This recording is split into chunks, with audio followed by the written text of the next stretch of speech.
அனைவருக்கும் வணக்கம். நான் அஸ்ட்ரோ புவனேஸ்வரி பேசுகிறேன். நீங்கள் எல்லாரும் நல்லா இருக்கீங்களா?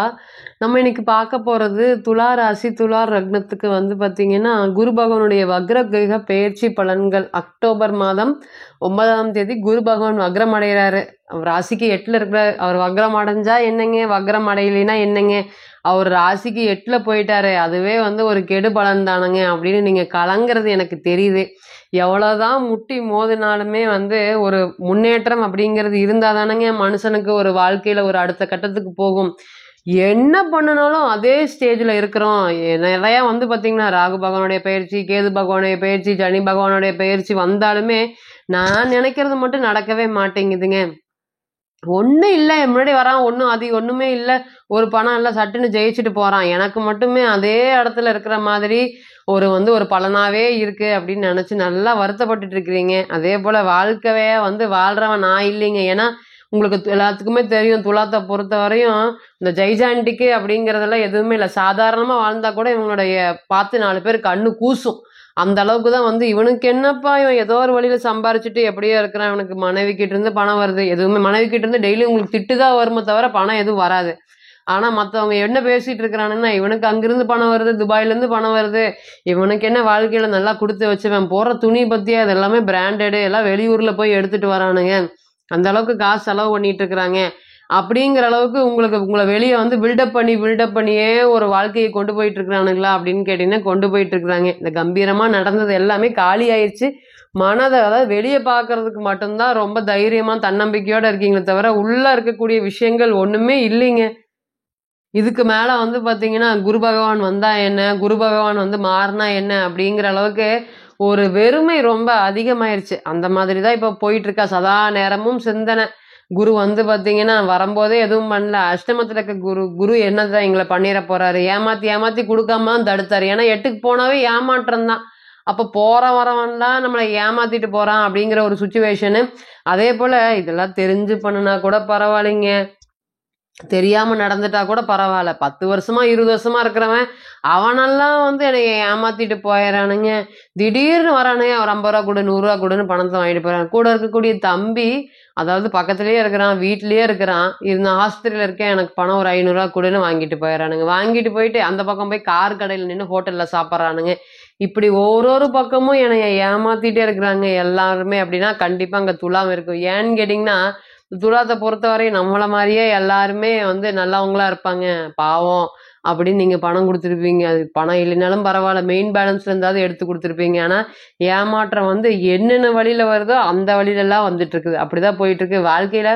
குரு வரப்போறாரு, சனி வரப்போறாரு, வாழ்க்கை அடியோர மாறப்போகுது அப்படின்னு நினைச்சிட்டு இருந்தவங்களுக்கு 2 வருஷமா அடி எந்திரிக்க முடியாத அளவுக்கு அடி தொந்தரவுகள் இருக்கா அப்படின்னு கேட்டினா இருக்கு. மற்றவங்களை ரொம்ப பொறாமப்பட்டுட்டு இருக்காங்க. எப்படா கிடைக்கும், நீங்கள் உங்களை தாக்கலாம், எப்படா கிடைக்கும் உங்களை பேசலாம், உங்களை விஷயம் ஏதாவது கிடைக்குமா, உங்களை அப்படியே போட்டு எறியலாம் அப்படிங்கிற மாதிரி போயிட்டுருக்குறாங்க. இனி வரக்கூடிய காலங்கள் நீங்கள் குருவால் ஜம்முன்னு இருக்கக்கூடிய 8ல் என்ன கிரகம் இருந்தாலும் வக்ரம் பெற்று அவர் பார்க்கக்கூடிய பார்வைகள் எல்லாமே ராசிக்கு 2ஆம் இடமான குடும்பஸ்தானத்தை பார்க்குறாரு. அதே போல் தன்னுடைய 5ஆம் பார்வையால் ராசிக்கு 12ஆம் இடத்தை பார்க்க போகிறாரு. ஆடாத ஆட்டங்கள் எல்லாமே இனி காலியாகக்கூடிய காலங்கள். உங்கள் முன்னாடி சொல்ல முடியாத அளவுக்கு அவமானத்தை அள்ளி தெளிச்சுட்டு இருக்கிறாங்க. இன்னைக்கு 12ஆம் இடத்துல கேது. தூங்குறீங்களான்னு கேட்டீங்கன்னா தூங்கல, எவனா நைட்டு கலத்துக்கு போடுவான் அப்படிங்கிற பயத்திலே காத்துட்டு இருக்கிறீங்க. இனி வரக்கூடிய காலங்கள் இப்படி பில்டப் கொடுத்து உங்களுக்கு என்ன ஜம்முன்னு இருக்க போறீங்க, கோடான கோடி பணம் சம்பாரிச்சிருக்கிற நீ அப்படிங்கிற மாதிரி உங்களை ஏசுனவங்க மத்தியில் இனி வரக்கூடிய காலங்கள் ஒரு நல்ல காலமாக இருக்குமா அப்படின்னு கேட்டிங்கன்னா இருக்கும். உங்களுக்கு முத்தான 3 விஷயங்களை பார்த்தீங்கன்னா குரு பகவான் கொண்டு வந்திருக்காரு. அவர் 8ல் இருந்தாலும் கவலைப்பட வேண்டியதில்லை. ஏன்னா துலா ராசி மற்றும் துலா லக்னத்திற்கு குரு பகவான் அவ்வளோக்கா நன்மை செய்யக்கூடிய கிரகம் இருக்காரான்னு கேட்டிங்கன்னா இல்லை.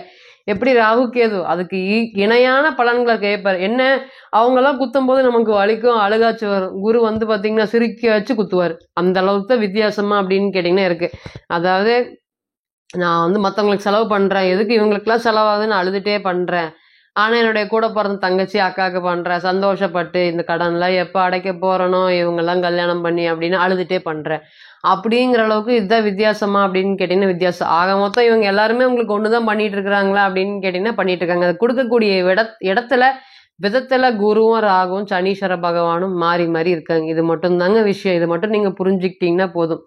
வாக்குறுதிக்காக உசுறு கூட காப்பாத்தாத என்ன குடுத்த வாக்குறுதிய குடுக்கலைன்னா தூங்க வராதுங்க. ஏன்னா இன்னைக்கெல்லாம் வந்து உங்களுடைய பணத்த வாங்கிட்டு அடுத்தவன் ஜம்முன்னு இருக்கிறான், கார்ல போறான், உங்க முன்னாடியே டாட்டா காமிச்சிட்டு போறான், நல்லா வாழ்றான், உங்கள முறைக்கிறான், உன்னால பண்ண முடிஞ்சத பண்ணு அப்படிங்கிறான் உங்க பணத்த வாங்கிட்டு. இப்படிதான் நடந்துட்டு இருக்கா அப்படின்னு கேட்டீங்கன்னா, நடந்துட்டு இருக்கு. எப்படிங்க இவன்லாம் வாழ்றான்? இவ்வளோ பிரச்சனை பண்ணி எப்படிங்க இவன்லாம் சந்தோஷமா இருக்கான்? கடவுள் இருக்காரா? இல்லையாங்க? இவரெல்லாம் பார்த்துட்டு இருக்கிறாங்களே! அப்படிங்கிற மாதிரி நெறைய விஷயத்துல வந்து கண் கலங்குறது தெரியுது. பொண்டாட்டியே இருந்தாலும், மனைவியாக இருந்தாலும், நெறைய விஷயத்துல போட்டியோ போட்டிங்க. அதாவது நான் எப்ப முடிவேன்? புருஷன் எப்ப முடிவேன்? பொண்டாட்டி எப்ப முடிவேன்? புருஷன், பொண்டாட்டி சண்டைகள் நெறைய இருக்கு. அதுல 3வது நபர்கள் உள்ள நுழைஞ்சு, அவங்கனால நெறைய பிரச்சனைகள், நெறையா நடந்துட்டு இருக்க பாரபட்சம் பார்க்காம துலாத்துக்கு கேது 12ஆம் இடத்துல போதும் இந்த பிறவியோட எங்களுக்கு போதுங்க அப்படிங்கிற அளவுக்கு ஒரு பலனை கொடுத்துட்டு இருக்கிறாரான்னு கேட்டிங்கன்னா கொடுத்துட்டு இருக்கிறாரு. ஆனால் இதே தாக்கம் வந்து நிலைக்குமா அப்படின்னு கேட்டிங்கன்னா நிலைக்காது. குரு பகவான் 5ஆம் இடத்த வந்து 5ஆம் பார்வையாக 12ஆம் இடத்த பார்க்கறதுனால எந்த ஒரு விஷயத்தையுமே நம்ம இவ்வளோ நாள் கஷ்டப்பட்டுட்டோம் இனி என்ன அப்படின்னு எழுப்பி உங்களைய ஒரு யோகத்தை கொடுக்கக்கூடிய ஒரு காலம் வந்துருச்சா அப்படின்னு கேட்டிங்கன்னா வந்துருச்சு. எப்பவுமே குரு பகவான் அது அஷ்டமாதிபதியா இருந்தாலும் சரி, பாதகாதிபதியா இருந்தாலும் சரி, குரு பகவான் அப்படிங்கிறது வந்து பார்த்தீங்கன்னா நல்ல கிரகம், அதாவது சுப கிரகம். அவரு நல்லா இருக்கும் பட்சத்துல அடிமட்டத்துல இருக்கிறவனை கூட கோபுரத்துல உயர்த்தி பார்க்கக்கூடிய ஒரே சுப கிரகம் குரு பகவான். அப்ப அந்த மாதிரி இருக்கக்கூடிய குரு பகவான் இன்னைக்கு வக்ரம் அடைஞ்சு பார்க்கறதுனால பொறாமைகள் எல்லாமே இனி படிப்படியாக குறையும். உங்க மேல வந்து துளியுமே இல்லாம நெறைய விஷயங்கள் அடுத்தவங்க கூட சேர்ந்து உங்கள பார்க்கறது, முறைக்கிறது, பேசுறது இல்லாம மத்தவங்கட்ட உன்னைய பத்தி தப்பா சொல்றது. அதனால உன்னைய எந்த இடத்துல அடிக்கணுமோ அந்த இடத்துல அடிச்சு அழுக வச்சிருக்காங்கங்க. அது வந்து பார்த்தீங்கன்னா, உங்களுக்கு உறவு பிடிக்குமா? அந்த இடத்துல வச்சு ஆப்படிச்சிருப்பாங்க. உங்களுக்கு பணம் பிரச்சனை பிடிக்குமா?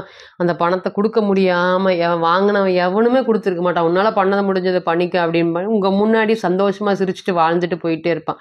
அந்த அளவுக்கு இருக்கா அப்படின்னு கேட்டீங்கன்னா இருக்கு. இனி வரக்கூடிய காலங்கள்ல வந்து உங்க அப்பா உன் பணத்த வாங்கிட்டு போன அன்னையிலிருந்தே எனக்கு பிரச்சனை.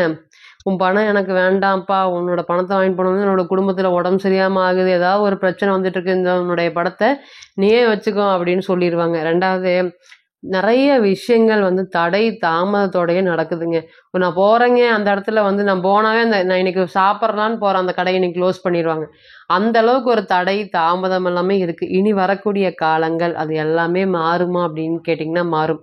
கணவன் மனைவியோடைய உறவு வந்து சரி பரவால்ல நீ தானே பேசிட்ட, சரி பரவால்ல நான் தான் பேசிட்டேன் அப்படின்னு காம்ப்ரமைஸ் ஆகி இணையக்கூடிய ஒரு காலம் வந்துருச்சா அப்படின்னு கேட்டிங்கன்னா வந்துருச்சு. அதேபோல குழந்தைகளுக்காக வாழலாம். ஏன்னா குரு வக்ரமா இருக்கு. பிறந்த கால ஜாதகத்துல வக்ரமா இருக்கக்கூடிய நபர்கள் எல்லாமே இனிமேல் வந்து என்ன இதுக்கு முன்னாடி என்ன பேசியிருப்பாங்கன்னு வச்சுக்கோங்களேன். யாரை பத்தி எனக்கு கவலை இல்ல. என்னோடதான் எனக்கு முக்கியம். நான் இனி என்ன நினைக்கிறேனோ அதுதான். ஆனா இன்னைக்கு வந்து என்ன குரு வக்ரம் பண்ணணும்னு என்ன நினைப்பாங்க தெரியுங்களா? குழந்தைக்காக வேணும், குழந்தைக்காக பார்க்கலாம், கொஞ்சம் வெயிட் பண்ணலாம் அப்படிங்கிற அந்த பதட்டத்த அல்லது வந்து அந்த ஒரு முடிவையும் மாத்த வைப்பாரா அப்படின்னு கேட்டீங்கன்னா மாத்த வைப்பாரு. அப்ப எடுக்கக்கூடிய முடிவுனால ஒரு விஷயங்களுமே நல்லதா நடக்கும். அதே போல கன்னியாகவே வாழப்போறோம். ஒரு பாரபட்சமே இருக்காது. நம்ம வந்து கல்யாணம் நமக்கு நடக்குமா? நடக்காதா? இப்படியே சொல்லிட்டு இருக்கீங்க அப்படின்னு சொல்லக்கூடிய நபர்கள் அனைவருக்குமே இந்த கோச்சார காலங்கள் திருமணம் சம்பந்தப்பட்ட சுப நிகழ்ச்சிகள்லாம் வந்து ஊருக்குள்ள வந்தாவே என்னப்பா இவங்க புள்ளையா? இவங்க பையனா? இது ரொம்ப நாளா கல்யாணம் ஆகாம இருக்கே. இனி எங்க அதை பார்த்து நீங்க கல்யாணம் பண்ண போறீங்க? அப்படின்ற அளவுக்கு மன உளைச்சல்களை குடுத்திருப்பாங்க. இனி அவங்கெல்லாம் பேசுனவங்க எல்லாருமே வாய் மூடி இருக்கிற அளவுக்கு ஒரு நல்ல வரன்கள் வருமா அப்படின்னு கேட்டிங்கன்னா கண்டிப்பாக வரும். வாக்குறுதிக்காக ஒரு தன்மானத்துக்காக இருக்கக்கூடிய ராசி துலா ராசி. இனிமேல் உங்களுக்கு குரு 8ல மறைஞ்சாலும் கண்ணை மூடிட்டு குடுக்க வேண்டிய பலனை அள்ளி குடுப்பாரா அப்படின்னு கேட்டீங்கன்னா குடுப்பாரு. பரவாயில்லையே வேலையில நல்லா முன்னேற்றம் வந்துருச்சே, நேத்து வரையும் கஷ்டமா இருந்தது, இன்னைக்கு எப்படிங்க திடீர்னு மாறுச்சு அப்படிங்கிற அளவுக்கு ஒரு வியாபாரத்து சம்பந்தப்பட்ட விஷயத்துல வந்து பாத்தீங்கன்னா துளியுமே ஒரு மாற்றமே இல்லாம இருந்தது. இனி வரக்கூடிய காலங்கள் எல்லாமே வியாபாரம் சம்பந்தப்பட்ட விஷயத்துல தொழில்ல லாபம் நீங்க எதிர்பார்க்கக்கூடிய லாபத்தை அள்ளி கொடுத்து மத்தவங்க வாயை மூட வைக்கக்கூடிய காலமாக இருக்கும். மற்றவங்க எப்படா காலி ஆவாங்க அப்படின்னு நினச்சிட்டு இருந்தவங்க மத்தியில் இனி நாங்கள் மறுபடியும் பழையபடி வந்துட்டோம், நீங்கள் யார் என்ன பண்ணினாலும் எங்களை ஒன்றும் பண்ண முடியாது அப்படின்னு சொல்லக்கூடிய ஒரு நல்ல காலமாக இந்த காலம் வந்துருச்சு. அதீத கோபத்தை, ஏன்னா கோபங்கிறது துலாத்துக்கிட்ட இல்லை, ஆனால் இன்னைக்கு கோபத்தினாலேயே வாழ்க்கையில் நிறைய தொலைச்சிட்டிங்க. இனி வரக்கூடிய காலங்கள் கோபத்தை எல்லாம் கண்டிப்பாக கண்ட்ரோல் பண்ணணுமா, வாய் சாமர்த்தியத்தால் நிச்சயமா ஒரு வெற்றியை ஏற்படுத்தி கொடுக்கக்கூடிய ஒரு காலமாக இருக்கும். குரு பார்க்கறது நன்மை, அதனால ஜர்க்காகாமல் ஒரு ஒரு விஷயங்களும் எடுத்து வைக்கக்கூடிய ஒரு படி எதையும் நல்லா ரொம்ப கவனமாக பார்த்துக்கிட்டிங்கன்னா நிச்சயம் வாழ்க்கையில் இனி வரக்கூடிய காலங்களில் உற்சாகமான வாழ்க்கையை பெறுவதற்கும் தனிப்பட்ட வளர்ச்சியை நோக்கி கொண்டு போகிறதுக்கும் குரு பகவானுடைய அனுகிரகம் உங்களுக்கு எப்பவுமே இருக்கும். இப்போ நீங்கள் கேட்டு செஞ்சுட்டு இருந்த அனைத்துமே கோச்சார பலன்கள் தான். 40% 60% மட்டுமே பொருந்தும். தனிப்பட்ட ஜாதகத்தை நம்ம எடுத்து தசாபுத்தி நடப்பு அந்தரம் கணிக்கும் போது கிரகம் பெற்ற பலம் பலவீனம் அடிப்படையில் பலன்கள் கூடவோ குறைவோ செய்யும் அப்படிங்கிறதுல ஒரு பொது மாற்றம் இல்லைங்க. தனிப்பட்ட ஜாதகத்தை நீங்கள் ஆலோசனை பண்ண விருப்பப்பட்டால் கீழே இருக்கக்கூடிய இந்த நம்பருக்கு காண்டாக்ட் பண்ணுங்கள். நான் வணங்கக்கூடிய நரசிம்மர் உங்கள் எல்லோருக்குமே நல்ல வளமான வாழ்க்கையை ஏற்படுத்தி தர நான் நிச்சயமாக பிரார்த்தனை பண்ணிக்கிறேன். மீண்டும் ஒரு பதிவில் உங்களெல்லாம் சந்திக்கும் வரை உங்களிடமிருந்து விடைபெறுவது உங்கள் அஸ்ட்ரோ புவனேஸ்வரி. நன்றி, வணக்கம்.